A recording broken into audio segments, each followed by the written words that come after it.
I Am Malala by Malala Yousafzai with the help of Christina Lamb at the bottom of this little footnote. Now let's get this started. If you want to go and watch the summary video, you can go ahead and watch the 14-minute, 41-second video on my channel, which is somewhere else. I'm probably going to be uploaded at the same time as this video. Here we go. Now, I am Malala. You might know Malala as the girl, the Pakistani girl who was shot in the head with bone splinters inside her brain and with a swelling of the brain. Okay, you might not know the swelling of the brain stuff, but you might know her as the girl who got shot in the head, the global campaigner for peace and women's education, and also the youngest recipient, as of currently, of the Peace Prize, the World Peace Prize, the Nobel Peace Prize. Wait, that's a lot of prize money. And since that happened, everything that seemed to work out here, I Am Malala, is still happening today. You can still support Malala at the malalafund.org. And you can still, give activists here. I'm not sure you can mail her things, so I'm not really sure about her address right now. I mean, she's definitely, she's 26 currently. It's not her birthday yet at the current of this recording. And this book is pretty outdated. It's like 11 years old, but even though it's over 10 years old, it still teaches us about things. It still inspires people about women's education. And yes, it's still today, millions of people around the world are still illiterate. Some of them adults, some of them girls. Lots and lots of them girls. And some of them boys, yeah. Malala's mom herself was actually illiterate because she herself actually sacrificed her education just for a fun play, at least according to the book.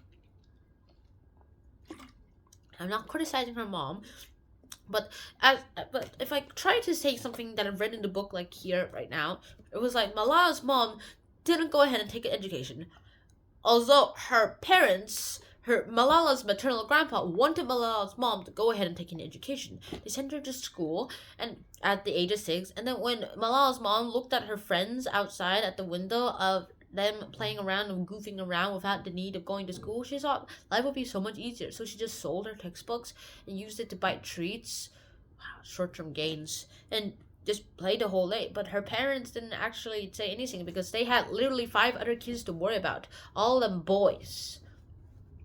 It was just only until she met Malala's dad that she started actually feeling regret.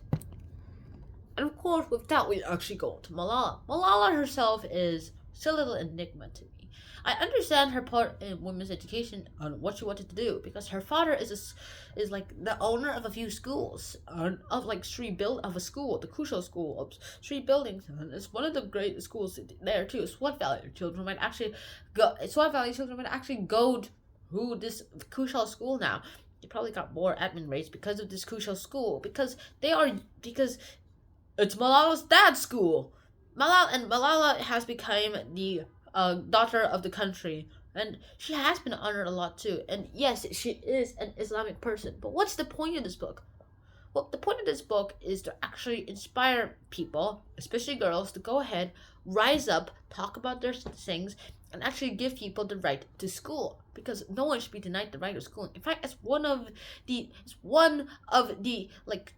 SDG goals. In fact, there's an app on the Samsung phone that I'm using to record right now that actually talks about SDG goals, but unfortunately, I'm recording with a Samsung phone right now, so I can't show you. In the meantime, though, I will have to say these global goals are all useful. Quality education is one thing, but I think there's something more than that. I think you should need every free access to education too. Sure, then we can think of quality education. But right now, not everyone has education. Some of them don't go to school because they just choose not to. Others just don't go to school because they're homeschooled. Others just don't go to school because they can't pay for it and their government isn't willing to pay for them or doesn't even know they exist. Although I'm pretty sure that last one's more plausible reason. Why did I read this book? Number one, it's Malala, one of the famous figures and probably one of the most influential people too. And yes, I believe in education and I believe that people should go ahead and get an education. And if you had to choose between getting no education and at least some sort of education, I would choose that some sort of education.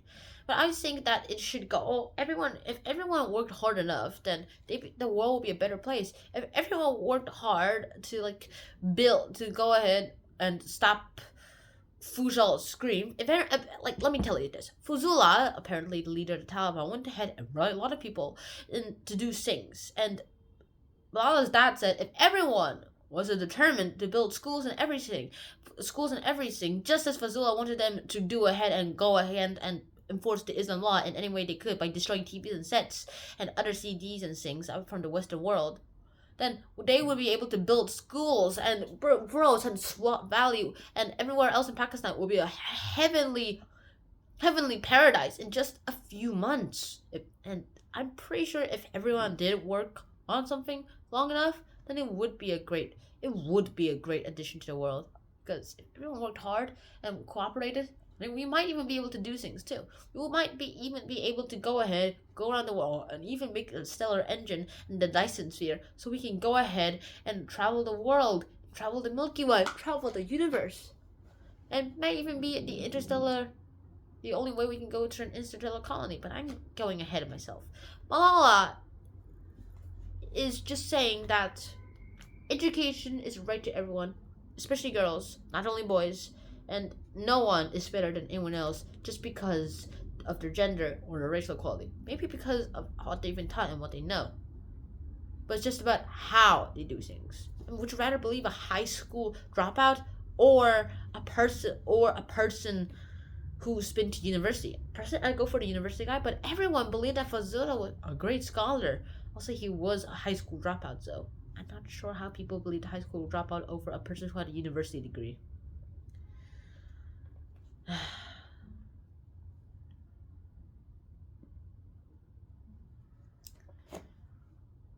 Fight for your rights. That's basically what this book is telling you. If there's only one reason you would actually read this book, is to learn how to fight for your rights and why you should fight for your rights. There are people you might, if you have a digital device and you're living like me, then you probably take these things for granted. Well, you probably shouldn't. Lots of people around the world are surviving without cell phones, without Wi-Fi. Some people don't even know what Google is, and some people don't even know how to do a cell phone call. And one time, one of the dumbest things I've actually ever seen to a modern age person, a person who's living in the modern age, would have probably, most people might think that the dumbest thing a person could do as a modern age person is to sing say, okay, drag the mouse across the scene. Where's the mouse? I don't see a mouse. I don't see a rat right now. There's no rodent here. Like, it's the name of that clicky thing. What clicky thing? Click, click. They tap the screen and things. It's a touch screen, so. And yeah, but you might take those things for granted. But everyone else in the world, lots of people around the world don't have actually access to this technology, or not even books at all. Some people only just barely survive by just knowing how to grow wheat.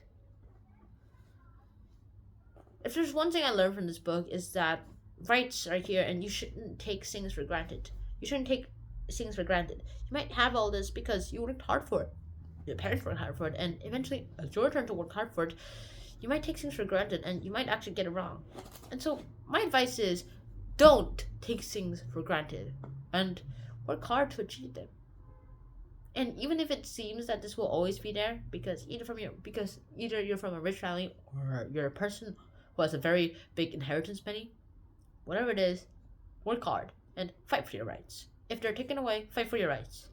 Because no one should have the right to be silenced. Also, I'm not sure extreme censorship is the best idea. I'm also pretty sure that extreme free of speech is also a good idea too. But fight for your rights. And that's it. That's the whole point of this book. The only thing the Taliban might have done for Malala Yousafzai is that instead of silencing her and silencing her dad at the same time, is that it just made their campaign global, especially Malala's. And that is the end of this episode. Hope to see you guys soon. Until next time, signing out. Peace. Check out the summary of this book, which is 14 minutes and 41 seconds, which was going to be released at the same time that this video is going to be released. So see you guys then, there too. Bye.